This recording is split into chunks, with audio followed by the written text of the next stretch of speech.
예, 27장에서 드디어 그 유명한 빌라도라는 이름이 등장을 하네요.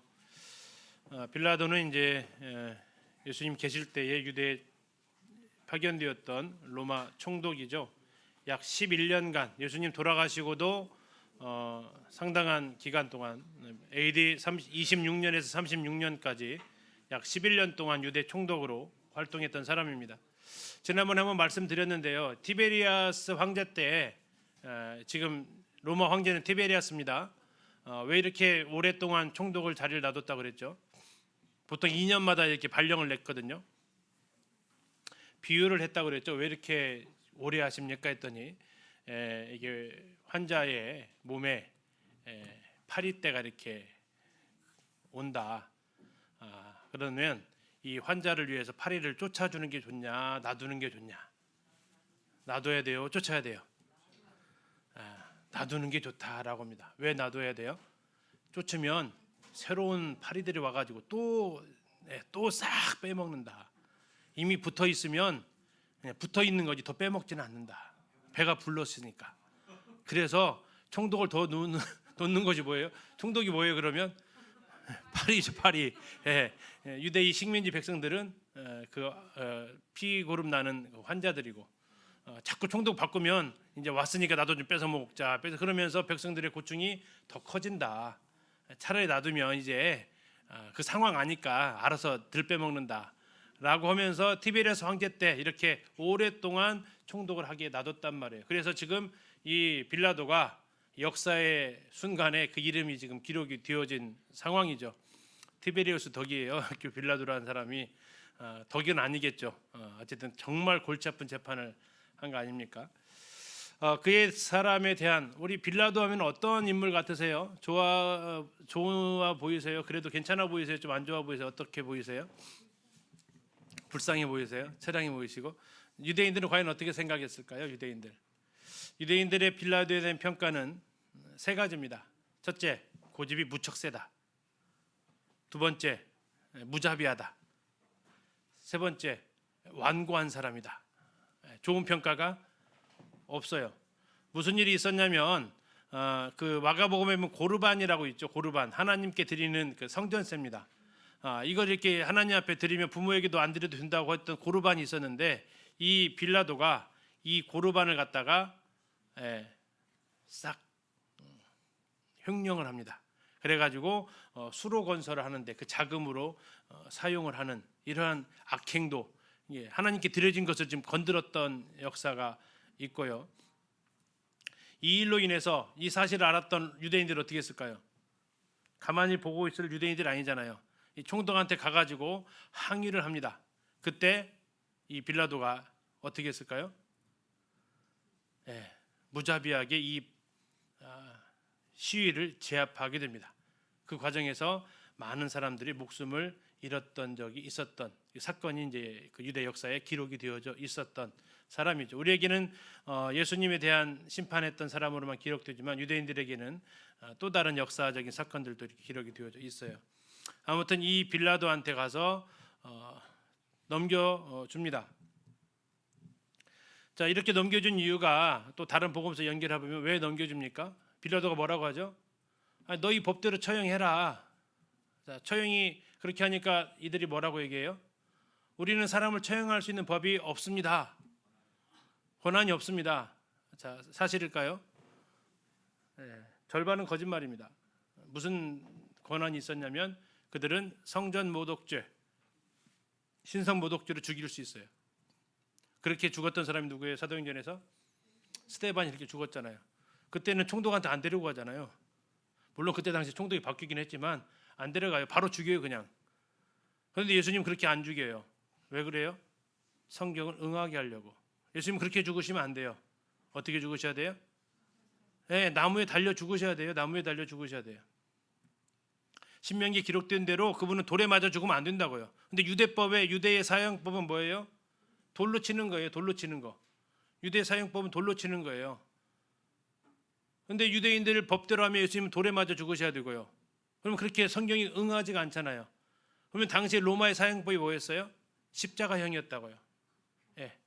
가장 극악무도한 죄인들이 죽어야 했던 그 십자가, 나무에 달아서 죽이는 그 죄, 그 벌, 이것이 있었기 때문에 성경대로 죽으시려면 유대법이 아닌 무슨 법이요? 로마법에 의해서 죽으셔야만 했다라는 거죠. 그리고 일반 죄가 안 돼요. 일반 죄는 안 돼요. 무슨 되어야 돼요? 쿠데타 죄가 적용이 돼야 돼요. 차명이 되어야 되니까. 그래서 그분은 차명에 해당되는 십자가를, 로마법에 해당이 되기뿐만 아니라 십자가에서 죽일 수 있는 그 죄. 그래서 그 유대인들이 빌라도한테 덮어 씌운 게 뭐예요? 만약에 예수를 풀어주면 당신은 누구의 신하가 아니다? 당신은 가이사의 신하가 아니다라고 얘기합니다. 그러면 뭐예요? 쿠데타에 동조한 사람입니다라고 하게 되면 깜짝 놀랄 수 있는. 그래서 갑자기 군중들이 요구하죠. 십자가에 못 박혀야 됩니다라고. 그렇게 해서 예수님께서 이제 하나님의 계획대로 나무에 달려 죽으시게 되어지는 과정이 지금 27장 1절과 2절에 되어져 있는 거죠. 한편 유다는 이겁니다. 한편 유다는 3절에 나와 있어요. 그때에 예수가 빌라도에게 넘겨졌을 때에 예수를 판 유다, 또 한 번 나오죠. 예수를 판 유다. 그의 정죄됨을 보고 스스로 뉘우쳤습니다. 뭐였다고요? 뉘우쳤다라는 거예요. 이게 바로 뉘우침과 회개의 가장 큰 차이점이라는 거죠. 회개는 돌아오는 겁니다.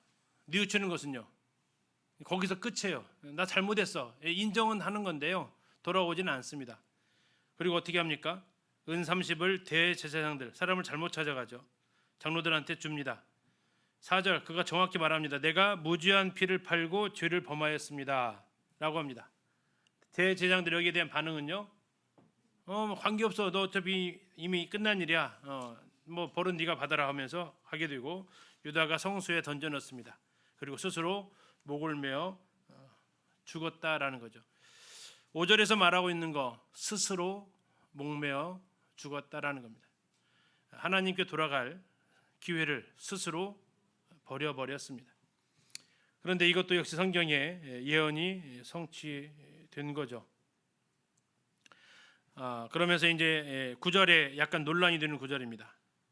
이에 선지자 예레미야를 통하여 하신 말씀이 이루어졌나니 일러스되 그들이 그 가격 매겨진 자 곧 이스라엘 자손 중에서 가격 매긴 자의 가격 곧 은 30을 가지고 토기장의 밭값으로 주었으니 이는 주께서 내게 명하신 바와 같으니라 하였더라. 이렇게 나와 있어요. 자, 이게 지금 어디 예언이라고요? 예레미야 예언이라고요. 근데 이 말씀과 같은 것은요, 스가랴에 나와 있는 예언입니다. 스가랴에 이렇게 나와 있습니다. 스가랴 11장 12절에 내가 그들에게 이르되 너희가 좋게 여기거든 내 품삯을 내게 주고 그렇지 아니하거든 그만두라. 그들이 곧 은 30개를 달아서 내 품삯을 삼았다. 이렇게 스가랴의 예언이, 은 30이 나와 있는 예언이요. 그럼 예레미야 예언은 뭐냐면, 지금 예레미야가 이 예언이 그대로 그냥 인용한다면 이렇습니다. 예레미야 32장 9절에 이제 예레미야가 그 숙부 하나말한테 아나돗에 있는 밭을 사오는데요, 은 17세겔을 달아주었다라는 그 말씀이 이제 가장 가까운 말이에요. 그래서 이제 이 부분이 어떻게 해석할 거냐라는 약간 논란이 있습니다. 이게 예레미야가 아니라 스가랴로 봐야 된다라고 하시는 분도 계시고, 뭐 액수는 들으지만 예레미야 32장 이 말씀도 어느 정도 부분 성취가 된다 이렇게 하시는 분도 계시고, 아무튼 이 부분들이 이제 성경에 이루어진 예언의 성취다라고 하는 것은 맞는 부분이죠. 자, 그러면서 이제 그 피바치라고 하는 사도행전의 아겔다마라고 하는데요, 이스라엘에 가면 골짜기가 있습니다. 무슨 골짜기가 있냐면 이제 기드론 골짜기가 있죠. 예루살렘 앞을 지나가는 골짜기가, 이 기드론 골짜기가 어디까지 흘러가요? 쭉 흘러가서 이게 사해 바다까지 가요. 예, 엄청나게 멀리 가는 거죠, 이 기드론 골짜기. 그래서 에스겔서에서 나중에 성전 문지방 밑에서 뭐가 나와요? 생수가 나와가지고 이 기드론 골짜기로 쭉 따라 흘러가게 돼요. 어디까지요? 예, 여몇까지, 아라바의 동해까지 가요. 그리고 지금 염도 30%짜리 그 바다가, 아무런 생물도 살지 못하는 바다가 무슨 일이 벌어진다고요? 이 생수가 들어가면서 생명체가 살 수 있는 곳이 된다라고 에스겔에서 예언이 되어 있다고요. 무슨 골짜기를 따라간다고요? 이 기드론 골짜기를 따라간다고요. 그래서 이 골짜기가 유대 광야를 거쳐서 사해 바다까지 연결되어진 골짜기가 바로 이 기드론 골짜기입니다. 그리고 옆에 이제 흰놈의 골짜기가 이렇게 있어요. 그리고 흰놈의 골짜기 만나는 곳에 지금 아겔다마 수도원이 이렇게 있습니다. 그곳에 이 수도원 뒤에 아겔다마 집터가 있는데요. 영상으로 잠시 한번 보도록 하겠습니다. 자, 지금 저 예루살렘 성벽이 보이죠? 네. 성벽에서 이제 왼쪽으로 내려가면 저게 이제 다윗성 부분이에요. 예. 다윗성 부분 앞에 이 골짜기 있죠? 예. 저게 이제 기드론 골짜기고 또 뒤편으로 또 골짜기가 하나가 또 있어요. 예. 뒤편으로. 네. 저게 이제 흰놈 골짜기예요. 바로 저 두 골짜기가 만나는 곳에 아겔다마가 있어요. 자, 위에서 보면 저 화살표 예. 나오잖아요. 네. 저게 이제 양쪽에 두 골짜기가 만나는 만나는 지점. 곳이에요. 예. 그렇게 아시면 되고 이제 시온산 쪽에서 본 모습인데 바로 저 건물 있는데 네네. 저 건물 있는 데가 바로 아겔다마. 바로 이제 여기구나. 그 장소가 되겠고요. 예. 자, 근접해서 이렇게 보면 예. 그 건물 바로 밑에 보면 이게 돌로다가 예. 절벽으로 저렇게 돼 있어요. 자, 화면 보시는 것처럼 보세요. 자, 절벽으로 쫙 돼 있잖아요. 예. 절벽이 아주 또 이제 돌도 날카롭고. 네. 자, 우리가 저것을 보면서 이제 이해를 할 수 있는 게 뭐냐면 자, 절벽이 있으니까 절벽 띄워내려요. 가까운 곳에 나무, 예. 나무에다가 묶어야 되잖아요. 자, 그런데 그 가론 유다가 어떤 나무에다가 목을 매달았을까? 바로 저 화면에 보면은 저게 이제 가론 유다 나무인데 이름이- 이스라엘도 성서 식물원이 있어요. 예. 가룟유다 나무, 진짜 나무 이름이 가룟유다 나무예요. 네, 이게 지금 그 다윗성에도 있어요. 이번에 가이드가 얘기하는데 그 마가다락방 올라가는 건물 앞에 있는 나무가 가룟유다 나무라고 이렇게 있다고 합니다. 사도행전에 보면 나무에 매달아 죽으면 어떻게 죽어야 돼요? 질식으로 죽어야 되잖아요. 근데 사도행전에 보면 어떻게 죽었다고 나와요? 떨어져 가지고 뱃속에 있는 창자가 이렇게 나와서 죽었다고 나오잖아요. 그러면 나무가 어떤 나무였다는 얘기예요? 튼실한 나무는 아니었겠죠. 아마 가지가 부러졌든지 뭐 했든지. 그래서 나무 봤더니 진짜 이렇게 뭐 이렇게 왜 저기다 맸을까 싶을 정도로 뭐 저기다 맸는지는 모르겠지만 저런 나무가 있다라는 거죠. 이제 그 아겔다마 수도원은 사도행전 때 들어가 볼게요. 오늘 안 들어가고. 자, 이렇게 해서 이제 결국 유다는 죽게 됩니다. 한편 이제 빌라도는 어려운 재판을 해야 됐고 그 재판 과정 속에서 자기 아내가 조언을 해주는 내용이 나옵니다. 그가 물었던 것은 11절입니다. 예수께서 총독 앞에 섰으며 총독이 물어 이르되 네가 유대인의 왕이냐? 예수께서 대답하시되 네 말이 옳도다. 자, 네가 유대인의 왕이냐? 지금 예수님을 십자가에 달아 죽이려면 아까 했던 대로 차명입니다. 가장 잘못한 죄, 우리나라에서 삼족을 멸하는 죄가 뭐예요? 반역죄거든요. 가장 이것은 어떤 죄보다도 극형으로 다스려야 되는 죄예요. 지금 이 빌라도가 물었던 게 뭐예요? 네가 유대인의 왕이냐라는 겁니다. 그리고 예수님은 거기 뭐라고 하세요? 네 말이 옳다. 그럼 무슨 얘기예요? 나는 유대인의 왕이다라는 거죠. 자, 12절 보십시오. 대제사장은 장로들에게 고발을 당하되 아무 대답도 안 하십니다. 그러니까 빌라도가 왜 아무 말도 안 하냐 하니까 14절 한마디도 대답하지 않으십니다. 왜 한마디도 안 하셨다고요? 잠잠한 양같이 그분은 죽는 길을 택하셨던 거죠. 자, 그러면서 이제 15절에 명절이 되면 무리의 청원대로 죄수 한 사람을 놓아주는 전례가 있었습니다. 명절에 특별 사면이라고 그러죠. 우리나라도 뭐 광복절 특별 사면 하듯이 특별 사면을 해주는 겁니다. 그때 유명한 죄수 이름이 나오죠. 바라바였습니다. 바라바. 자, 그래서 이제 바라바가 이 예수를 살릴 정도의 죄인이라면 차명을 당할 사람을 살리려면 그 정도 비슷한 사람을 지금 제시해야 되는 겁니다. 그래서 가장 악한 사람을 제시를 합니다. 그가 바라바였고요. 이 바라바의 제목은 뭡니까? 밀란을 일으켰던 사람으로 기록되어져 있습니다. 그는 이미 사형 판결이 난 상태였습니다.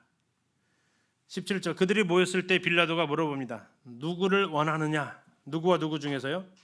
바라바냐? 예수냐? 자, 제일 처음에는 무슨 얘기가 나왔을까요? 영화 같은 데 보면 제일 처음에는 예수다 예수다니에요.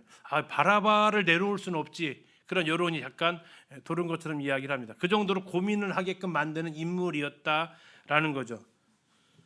자, 이 빌라도가 굉장히 유대인들에게는 곤란한 제안을 지금 한 겁니다.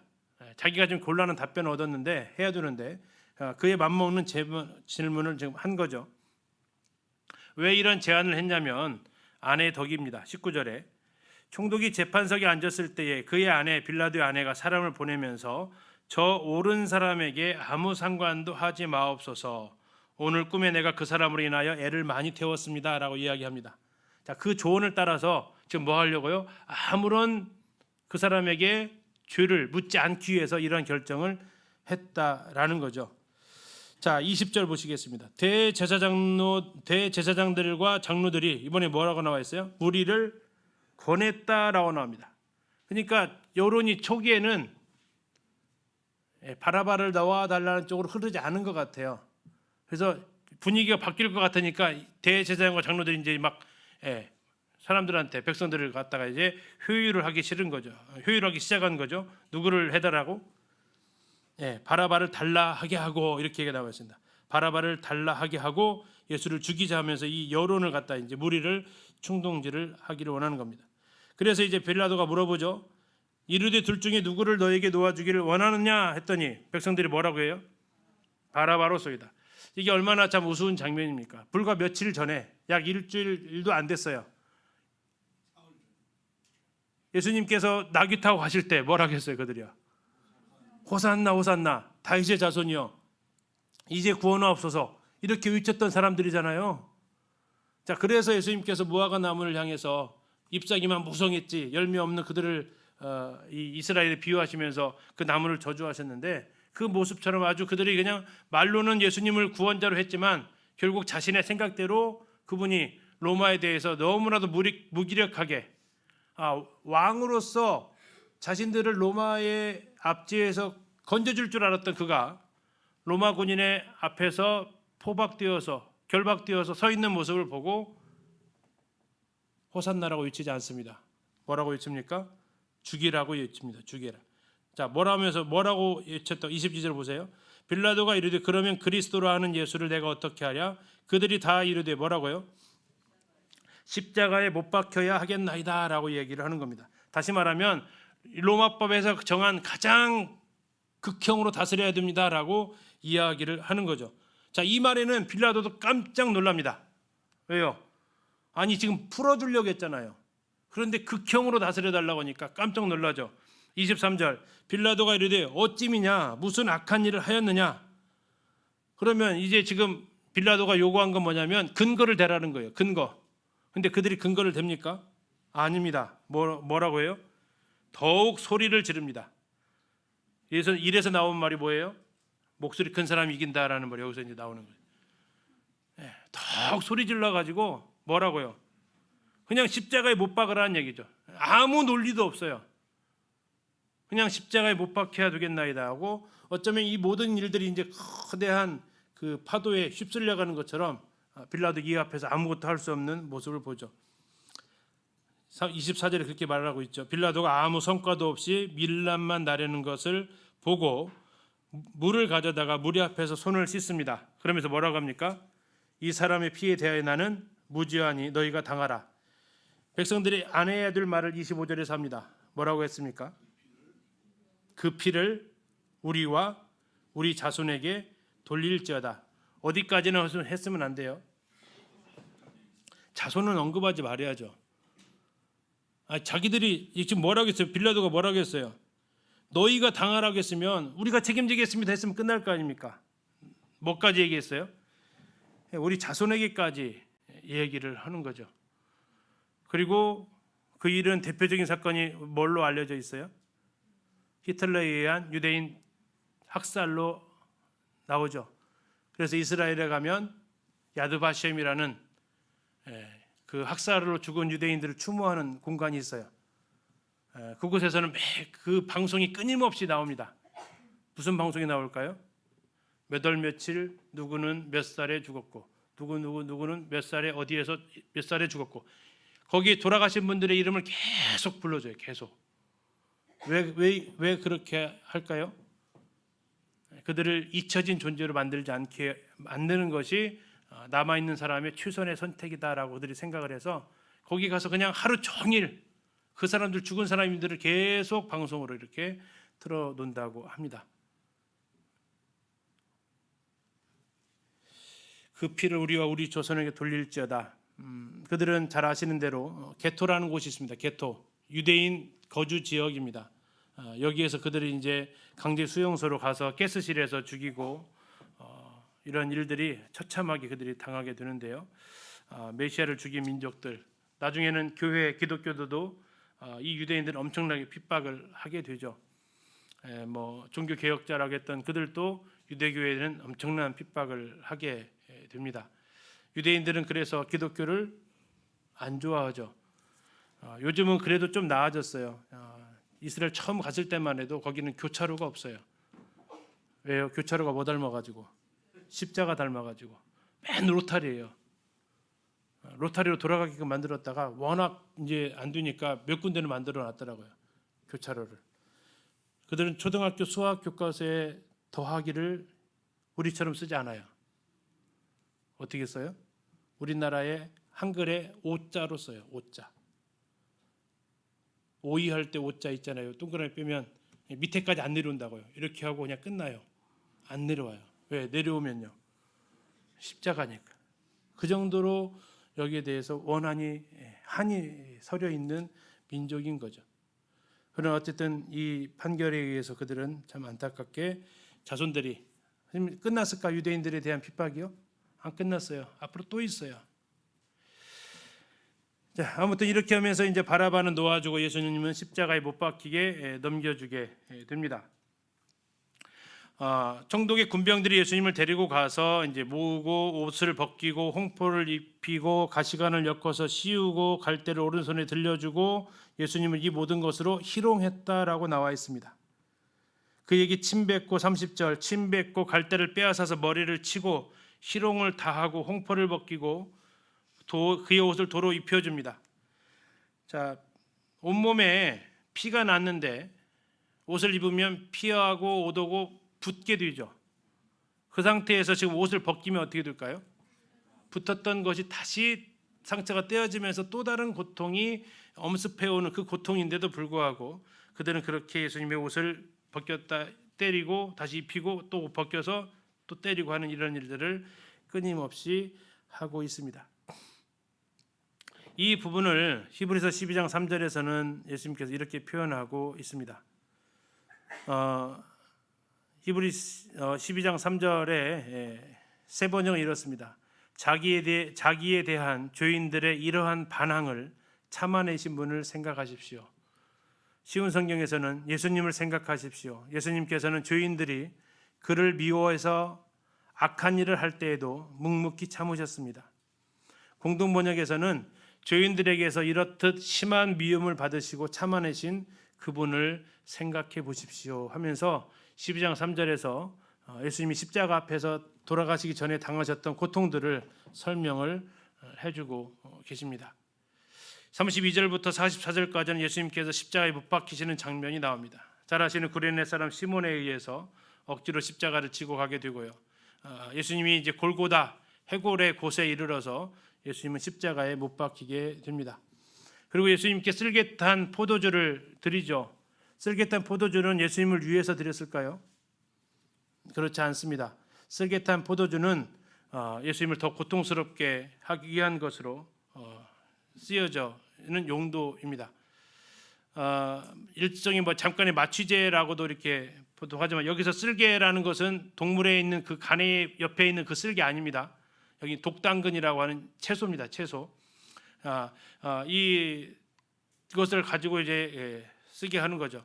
예수님께서 맛보시고 마시고자 하지 않으셨다라고 하는데 어떤 분은 이게 뭐 독성분이 있어가지고 약간 마취 효과도 있다고 하지만 그것은 다른 데서 이렇게 보게 되면 고통을 더하게 하기 위한 목적으로 주는 용도로 쓰였다라고 시편에 또 기록되어져 있습니다. 예수님의 옷을 제비 뽑게 되고요. 빌라도는 예수님의 죄명을 유대인의 왕이라고 씁니다. 대제사장들은 자칭 유대인의 왕이라고 써달라고 하지만 빌라도는 그대로 나라에 쓸 것을 썼다라고 예수님에게서는 죄를 찾지 못했던 그의 마음을 마지막으로 표현한 대목이기도 하죠. 두 강도가 예수님의 좌우편에 못 박히고 초기에는 두 강도가 예수님을 다 욕하다가 예수님의 가상칠언을 통해서 한 강도가 흔히 말하는 구원함을 받습니다.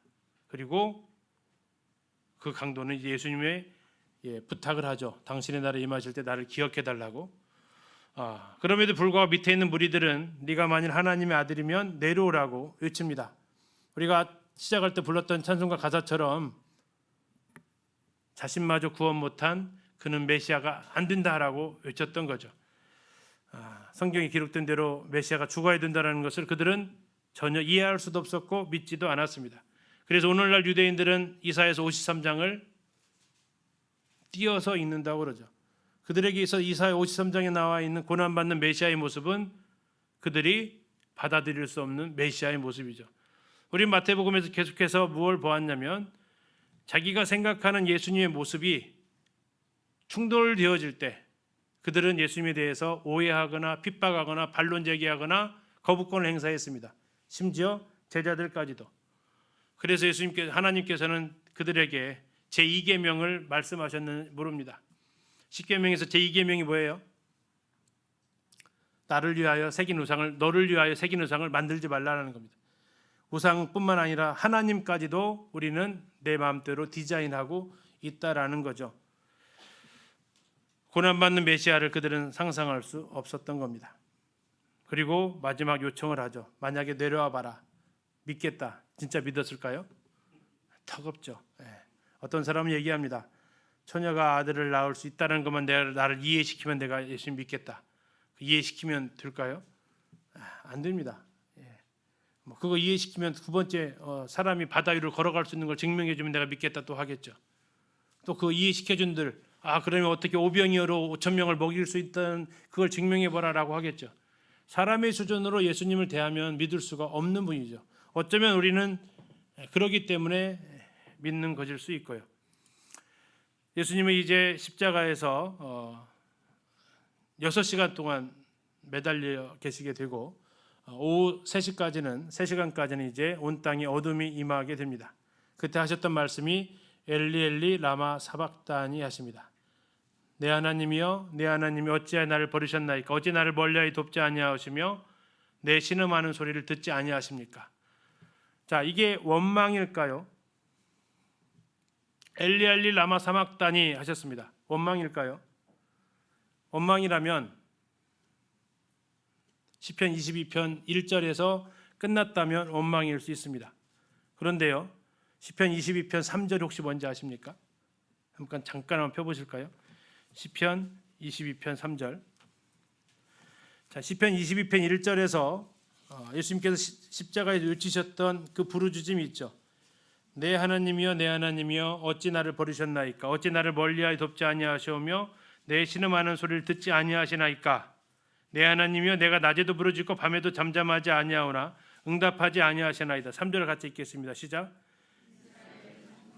거하시는 주여 주는 거룩하십니다. 무슨 일이 있었을까요? 1절과 1, 2절하고 3절은 너무나 다르지 않습니까? 어쩌면 하소연하고 원망하는 듯한 표현처럼 1절과 2절에 나와 있지 않습니까? 왜 버렸냐고, 왜 기도해도 도와주지 않냐고. 그런데 무슨 일이 있었기에 3절과 같은 고백을 할 수 있을까요? 3절에서 뭐라고 했어요? 이스라엘의 찬송 중에 거하시는 주여 주님은 거룩하십니다 라는 거죠. 아무 설명이 없잖아요. 어떻게 2절에서 3절로 바로 기도가 옮겨갈 수 있냐고요. 이게 바로 그래서 메시아 시편이라는 거죠. 우리 주님을 통해서만 이해해드릴 수 있는 본문이죠. 왜 주님은 그러면 이렇게 기도하실 수 있었을까요? 3절에 대한 답변이 그걸 말해주죠. 하나님은 무슨 분이라고요? 주는 거룩하신 분입니다. 주님은 거룩하시기 때문에 죄를 어떻게 하셔야 돼요? 징벌을 하셔야만 해요. 누구라 할지라도요? 아들이라 할지라도요. 예수님께서 하나님을 향해서 아버지라고 못 부른 장면이 여기 하나입니다. 엘리 엘리 라마 사박다니 무슨 뜻이라고요?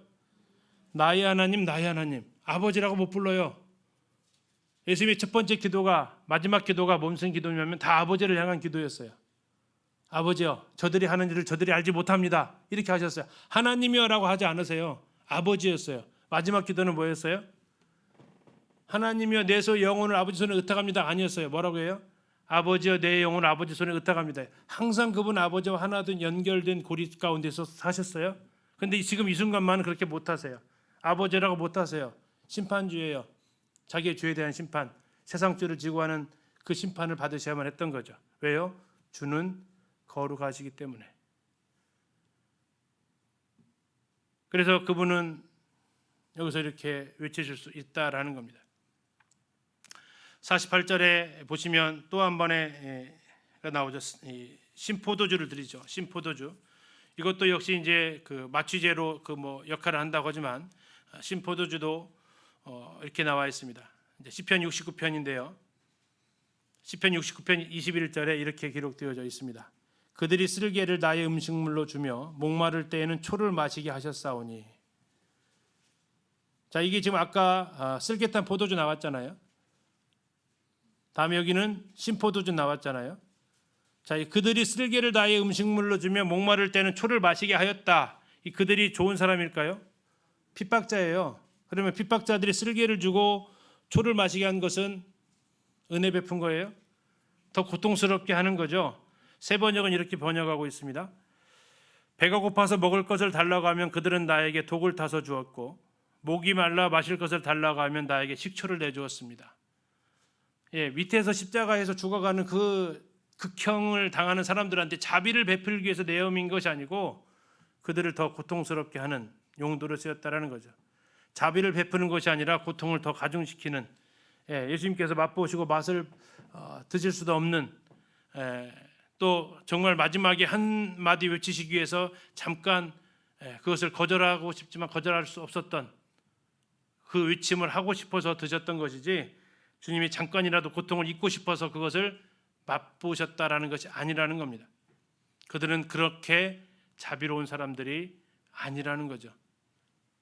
그리고 예수님께서는 크게 외치셨습니다. 요한복음에서 그것을 말해줍니다. 뭐라고 외치셨다고요? 다 이루었다, 다 갚았다, 테텔레스타이면서 그분은 그렇게 돌아가셨다라고 나오고 있습니다. 그리고 마지막 7번째 가상천에서 하셨던 말씀은 아버지여 내 영혼을 아버지 손에 의탁합니다라고 하시고 그분이 떠나시게 되고요. 성소의 휘장이 위로부터 아래까지 찢어집니다. 이때의 성소는 성막일까요? 성전일까요? 성전입니다. 누가 지은? 헤롯이 지은 그 성전이라는 거죠. 그래서 이 요세포스의 기록에 하면 이 성전의 휘장이 높이가 워낙 높습니다. 고가 워낙 높아요. 두 번째는 워낙 단단합니다. 그래서 이제 혹시 들어보셨을 거예요. 말이 양쪽에서 끌어도 찢어지지 않을 정도였다라고 얘기를 하는 거죠. 성막이 아닙니다. 그건 성전입니다. 이때 여기서 말하고 있는 성소휘장. 그런데 이게 어디서부터 찢어졌다고 나와요? 위로부터 찢어졌다는 얘기예요. 밑에서부터 찢으면 어떻게든 해보겠지만 위로부터 너무 높아서 위에서 찢을 사람이 없어요. 하나님 찢으셨다라는 거고요. 나중에 이 성소휘장은 무엇으로 설명이 되어집니까? 예수님의 몸이었다라고 설명을 해주고 있죠. 히브리서에서 10장 19절 20절에서 이 휘장은 그의 육체다라고 얘기하고 있습니다. 그분의 육체가 찢어지셨다라는 거죠. 지성소에 들어가려면 그 휘장 때문에 못 들어갔는데 찢어졌기 때문에 우리는 언제든지 들어갈 수 있게 되었다. 무엇을 힘입어서? 예수 피를 힘입어서 당당하게 하나님 앞에 나아가게 하셨다라는 것이 히브리서에서 설명이 되어진 부분입니다. 이 성소의 휘장이 찢어진 부분은 땅이 진동하고 바위가 터지고 무덤들이 열면서 자던 성도들의 몸이 일어났습니다. 그리고 중요한 것은 그들이 거룩한 성에 들어갔는데요. 언제 들어갔냐면 이때 들어간 게 아니고 예수의 부활 후에 들어갔다라는 겁니다. 이때 들어갔으면 고린도전서 말씀이 안 이루어지게 되죠. 그분은 잠자는 자들의 첫 열매가 되신 거죠. 부활과 죽었다 살아난 것은 같아요, 달라요? 나사로는 부활한 거예요? 죽었다 살아난 거예요. 부활하면 안 죽어야 돼요. 근데 나사로는 죽었어요. 그의 무덤이 저 구부러에 있다잖아요. 뭐 사렙대의 아들 수넴 여인 아들 다 어때요? 부활한 게 아니에요. 죽었다 살아난 거예요. 그리고 또 죽었다는 거죠. 예수님은요, 부활하셨다라는 것은 더 이상 죽지 않으신다라는 거예요. 그래서 그분은 부활하셨고 잠자는 자들의 첫 열매가 되셨다라고 합니다. 이 모든 것을 본 백부장은 하나님의 아들이었다라고 고백할 수밖에 없었고요. 많은 여인들은 이 예수님의 이 광경을 역시 멀리서 바라보게 되는데 그 장소에 있었던 사람이 막달라 마리아와 야고보와 요셉의 어머니 마리아와 세베대의 어머니 이렇게 있었다라고 기록하고 있습니다. 결국 예수님께서는 이제 무덤에 누이시게 되고요. 그 무덤은 부자 아리마대 요셉의 무덤이었습니다. 자, 이것도 왜 그렇게 예수님이 이렇게 죽으셔야 돼요? 성경을 이루게 하기 위해서. 이사야서에 예언이 되어 있죠. 뭐라고 되어 있죠? 그가 죽은 후에 부자와 함께 있었도다라고 되어져 있습니다. 그의 무덤에 악인들과 함께 있었고 그가 죽은 후에 부자와 함께 있었다. 그 부자의 무덤에 장사되어질 것을 좀 이야기를 하고 있죠. 물론 예수님이 거기서 부활하셨기 때문에 계속해서 같이 있는 건 아닙니다. 그리고 나서 예수님의 장례를 위해서 깨끗한 세마포로 예수님을 싸고 새 무덤에 이렇게 놓고 자, 큰 돌을 굴려서 무덤 문에 놓았다라고 이야기하고 있습니다. 자, 여기서 이제 60절을 한번 보세요. 27장 60절. 바위 속에 판 자기 새 무덤에 넣어두고 무엇을 굴렸다고요? 큰 돌을 굴렸다라는 겁니다. 왜 굴렸을까요? 왜 큰 돌을 굴렸을까요? 이 아리마대 요셉은 그런 의도는 아니에요. 안 먹어놓으면 어떻게 되죠? 새들의 먹이, 들짐승이 먹이가 돼요. 시체가. 그래서 막아놓는 거예요. 못 가져가게 막은 것은 나중에 이제 이 산헤드린에서 그런 의도를 취한 거고 봉인하게 한 거고 시체를 막아놔야 돼. 안 막아놓으면 어떻게 된다고요? 그 와서 뭐 들짐승들, 날짐승들이 시신을 훼손한다고요. 그래서 막아 놓는 거죠. 이해가셨죠? 여기서 막아놓은 것은 그겁니다. 나중에 이제 이들이 와가지고 했을 때 빌라도가 그러면 너희들이 더 알아서 잘 지켜봐라라고 이야기를 했지. 초기에 막아놓은 이유는 이런 들짐승, 짐승으로부터 시신을 보호하기 위한 거였습니다. 자, 그리고 이제 그들이 요청을 해서 빌라도한테 요청해서 무덤을 잘 지켜달라고 이야기를 하게 되고 그러면서 그렇게 한 이유가 63절인데요. 대단한 사람들입니다. 주여, 저 속이던 자가 살아있을 때에 말하되 내가 사흘 후에 다시 살아나리라는 것을 우리가 뭐 한다고요? 제자보다 나아요. 제자들보다 믿음이 좋다고요. 안 그런가요? 제자들은요, 이 사실 믿으려고도 안 했어요. 근데 그들은요, 기억까지 하고 있었다고요. 주님이 제자를 잘못 뽑으셨나 봐요. 이들은 아주 그냥 예수님께서 하셨던 말씨 하나, 토시 하나까지 다 기억하고 있었어요. 근데 뭐가 문제예요? 그들의 삶에는 아무 영향을 주지 못했다라는 겁니다. 자, 그래서 시체를 도둑질할 것을 이야기하고 있고 이것은 나중에 이제 마태복음 쓰여진 배경이 되었다라고 얘기했죠. 그래서 마음껏 지키라고 이야기를 합니다. 66절에 보니까 그들이 경비병과 함께 가서 돌을 인봉했다고 합니다. 인봉했다라는 것이 이제 움직이면 표나게 만들었다라는 거죠.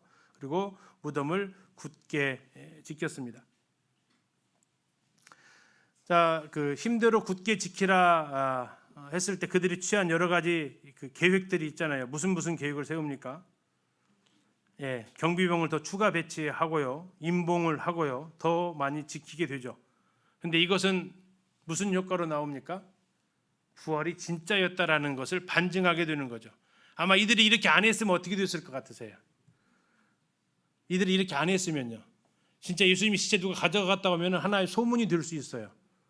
근데 이미 이들이 그냥 쉽게 완전히 문헌적으로 아예 딱 못 박아놨어요. 그들이 지킬 만큼 지켰다는 얘기예요. 그런데도 예수님이 부활하셨다는 얘기고, 만약 이들이 이런 조치를 안 했으면 쟤네들이 다 짜고 했을 것이다. 예수님이 죽은 것이 아니라 기절했을 것이다. 이것이 이제 될 텐데 오히려 이들이 이렇게 만들어 놓은 것이 오히려 예수님의 부활을 더 확실하게 증거하는 계기가 된 것이 또 이 사건이 되는 거죠. 그러니까 흔히 말하는 대로 멍청한 사람들은 꼭 수를 써도 악수를 쓰는 거죠. 이렇게 해가지고 뭐 예수님을 방해하고 싶었지만 결국 예수님을 돕는 꼴이 되었다라는 겁니다. 자, 지금 급하게 봤는데요. 이 모든 것을 가리켜 이제 십자가의 길이라고 이야기를 합니다. 비아 돌로로사라고 하죠. 고난의 길, 슬픔의 길이라는 뜻을 가지고 있습니다. 첫 출발 지점은 안토니아 요새에서부터 시작해서 골고다까지의 그 과정인데요. 물론 가톨릭에서 14개의 초소를 만들어 놔서 그들을 기념하게 되고, 보통 이스라엘에 가면 이 모든 14개의 길을 걸어보는 거죠. 그리고 그것을 프로그램이 흔히 말하는 비아 돌로로사입니다. 첫 출발점이 이제 빌라도 법정입니다. 지금 성경에서는 안토니아 요새가 있고요. 지금은 흔적을 찾아볼 수 없습니다. 싹 없어져 버렸어요. 흔적 자체가. 그런데 그 위치는 남아 있습니다. 건물이 없어진 거지 위치가 사라진 건 아니니까요. 그래서 보통 첫 번째 지점이 이제 빌라도 법정이라고 이야기를 합니다. 지도로 이렇게 보시게 되면 이제 여기가 첫 법정이고요. 안토니아 요새가 있었던 곳입니다. 현재는 아랍에 있는 아이들이 여기서 공부를 배우고 있어서 수업 중에는 들어갈 수 없는 장소가 됩니다. 여기서 이제 예수님께서 재판을 받는데 바나바 나왔다가 들어갔다 나왔다는 과정이 있어요. 그래서 이제 이 법정에 안토니아 요새 속에 감옥이 있습니다. 어디예요? 안토니아 요새에. 요새니까 로마군이 지휘했던 곳이니까 감옥이 당연히 있는 거죠. 그곳에 예수님이 잠시 이제 갇혀 있었던 장소가 있는데요. 거기를 가리켜서 이제 영어로 이렇게 되어져 있습니다. The Prison of Christ에서 예수님의 감옥이다라고 이렇게 되어져 있어요. 예수님께서 어떻게 하셨냐? 이 지금 구멍이 이렇게 두 개 보이잖아요. 여기에다 지금 다리를 집어 넣은 겁니다. 그리고 예수님은 이제 그 발에 보이시죠? 발에 이렇게 못 움직이게 이렇게 착고를 채우는 이런 모습을 볼 수 있고요. 그곳에 예수님께서 이렇게 임시로 재판 추정 판결을 날 때까지 바라바 등장하고 예수님 등장하고 뭐 그런 어떤 어간 가운데 예수님께 갇히셨다라는 것이 있고요. 가서 보면 이제 거기에 이렇게 간판이 쓰여져 있습니다. 여기가 두 개의 감옥으로 되어져 있어요. 하나는 예수님의 감옥이고 또 옆으로 가면 예수님의 감옥이래요. The Prison of Christ. 그리고 밑으로 내려가면 누구예요? 두 명의 강도하고 바라바의 감옥이다라는 겁니다. 자, 이 밑으로 내려가는 강도는 이미 사형 판결이 된 사람들이에요. 죽기로 결정 난 사람들이 구멍이 있다라는 거죠. 지금 그래서 옆에 보이시는 여기가 지금 영어로 지금 바라바의 감옥이라고 이렇게 쓰여져 있습니다. 맞는지는 모르겠지만 어쨌든 그 밑으로 한참 내려가게 되어져 있고요. 아까 보셨던 대로 예수님의 감옥은 이렇게 되어져 있습니다. 굉장히 좁고요. 영상으로 잠시 한번 보시도록 하겠습니다. 보통 성지순례 안 가는 코스 중에 하나인데요.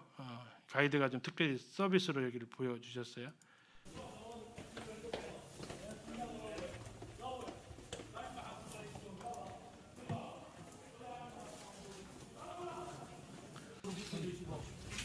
지금 예수님 감옥 들어가는 통로입니다. 안토니아 요새에 있습니다. 이 감옥이.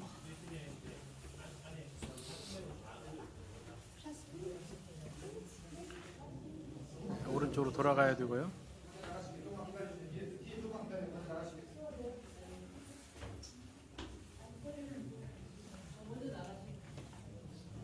그냥 자연 지형물 이용해서 이렇게 감옥을 만들어 놓은 겁니다.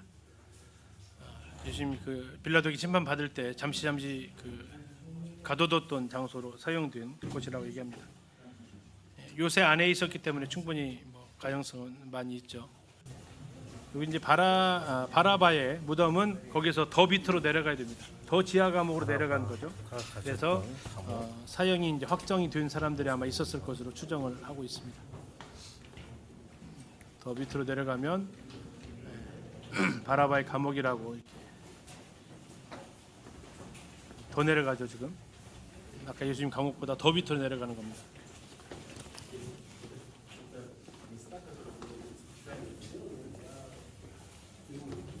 어떻게 이렇게 다 돌이거든요. 자, 여기가 지금 이제 바라바의 감옥이라고 지금 위에 글씨가 써 있고요. 이제 카메라로 이렇게 안을 좀 피웠더니 아까 예수님 감옥 갇히셨던 것처럼 상당히 깊습니다. 이렇게 어느 정도로 이 바라바가 이렇게 중주인이었는지 이런 곳에 이제 가둬놨다라는 것을 볼 수가 있죠. 이렇게 예수님께서 이제 갇히시게 되고 더 지나가게 되면 예수님께서 이제 아까 했던 대로 십자가를 지고 가셨던 곳 에케 호모 교회라고 있습니다. 에케 호모가 이제 보라 이 사람이로다라고 빌라도가 예수님을 외쳤던 그 말이죠. 빌라도 선거교회에 가면 예수님께서 이제 십자가 사형 판결을 받으시고 이렇게 십자가를 지고 가시게 되고 이 십자가를 지고 가셨던 길이 에케호모 수도원 안에 이렇게 그 길이 남아 있습니다. 자, 이게 전부 다 지금 어디냐면 성경으로 예수님 시대 당시로 말하면 안토니아 요새 자리입니다. 로마군이 주둔했던 자리 거기에 지금 있는 거고요. 그게 지금 당시의 지도로 지금 복원한 그림으로 그린 건데 이게 지금 안토니아 요새입니다. 안토니아 요새를 어디다 만들었냐면 영어로 잠깐 써 있죠. 스트루시온이라는 연못이 있습니다. 물 저수조예요. 저수조. 이 공간 안에 안토니아 요새 그 위에다가 지은 겁니다. 그래서 여기를 그 에케오모 교회를 들어가게 되면 이 밑에를 이 수조를 다 구경을 할 수 있어요. 다시 안토니아 요새가 있고요. 어디 위에다 세워졌냐면 스트루시온 저수조에다가 세워진 겁니다. 그리고 이제 여기가 아까 안토니아 요새고 예수님은 지금 여기에서 이제 돌아가신 거죠. 이게 십자가의 길을 가면 여기서부터 출발해 가지고 이 길을 따라서 이 문을 나와 가지고 골고다까지 가는 겁니다. 지금 이게 성벽이 이렇게 쳐져 있죠. 예수님 당시에 골고다는 성 바깥에 있었다라는 거죠. 히브리서에서는 그래서 뭐라고 하냐면 영문 밖으로 나가셨다라고 이야기를 하는 겁니다. 실제로 그냥 영문 밖으로 나가신 거예요. 그렇게 해서 이 길을 비아 돌로로서 하고 이 안토니아 요새 자리가 밑에가 이런 수조로 되어져 있습니다. 그래서 이 아치형 위에다가 지금 요새를 만들어 놨었던 거예요. 상당히 물이 많습니다. 자, 이 물을 가지고 이제 성전에서 사용되어지는 물을 많이 쓰잖아요. 재물을 잡기 때문에 그 용도로 사용이 되어졌던 곳들이 이렇게 흔적으로 이렇게 남아 있고 그러면 이 위에가 뭐냐? 예수님께서 걸으셨던 그 십자가의 길이 이렇게 있는 겁니다. 그래서 에케호모라고 보라 이 사람이라고 이렇게 빌라도가 했던 그 장소를 가지고 했던 곳을 볼 수 있고 지금은 이제 로마의 황제였던 하드리아누스 황제에 의해서 파괴가 돼가지고 아치만 남아 있어요. 아치만 이렇게 지금 남아 있습니다. 이게 지금 그때의 아치인데 한 1900년 정도 된 그 아치입니다. 발굴을 통해서 예수님 당시의 길을 찾아냈다라는 겁니다. 에케 호모 보라 이 사람이로다라고 하셨던 그 내용이죠. 그래서 이제 가서 보면 에케 호모 교회 안에 들어가면 이렇게 2000년 전에 있었던 예수님 시대의 박석이라고 그러죠. 박석, 깐돌. 이 깐돌이 있는 곳에 가게 됩니다. 우리 가바다라고 이렇게 아마 들어보신 적이 있을 겁니다. 그리고 이 안에 가면 로마 군인들이 이렇게 주사위 놀이 했던 놀이판 같은 것이 그대로 그려져 있고요. 그리고 거기에 지금 이 길 바닥 자체가 예수님 당시의 길로 고증이 끝났다고 하는 길입니다. 이런 돌로 된 길을 예수님께서 맞은편에 보시면 십자가 가지고 지금 가시잖아요. 이렇게 이 길을 따라서 지금 쭉 가셨다라는 거죠. 자, 그곳에 있는 것을 영상으로 잠시 한번 보겠습니다.